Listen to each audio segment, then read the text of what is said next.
李浩然議員，多謝主席。為咗應對國際物流嘅挑戰同埋鞏固香港嘅樞紐地位咧，加強物流效率同埋節省成本咧係十分重要嘅。其中咧，智慧物流嘅發展咧係顯得尤為關鍵。而喺呢個咁樣嘅話咧，就應需要以智慧倉庫作為基礎建設作為支撐嘅。喺呢方面咧，想問一問局方咧，有冇一啲嘅措施咧，係去鼓勵同埋支持業界咧，就住智能同埋高科技嘅倉庫方面嘅發展？多謝。邊位局長？運輸及物流局局長。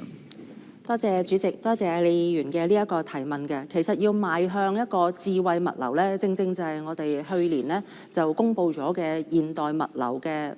發展嘅行動綱領裏邊，其中一個好重要嘅一個策略。咁而就住去培養同埋去助力一個智慧嘅物流。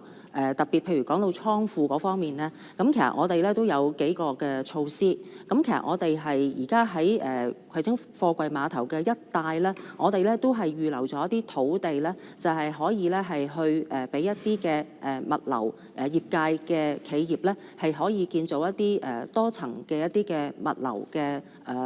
發展嘅建築物啦，而裏邊咧，我哋都係好希望咧能夠吸引到一啲咧，就係能夠提供一啲智慧倉庫嘅呢啲嘅營運者。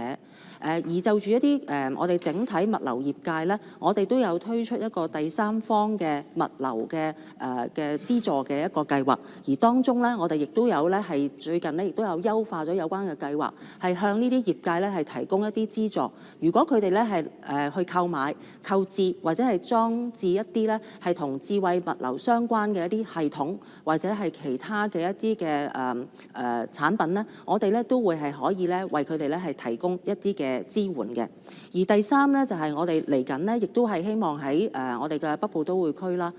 洪水橋一帶啦，都預留咗咧30多公頃嘅土地咧，正正咧就係以企業為本，希望吸引到一啲咧係更加先進、領先嘅智慧物流嘅提供者，作為一啲咧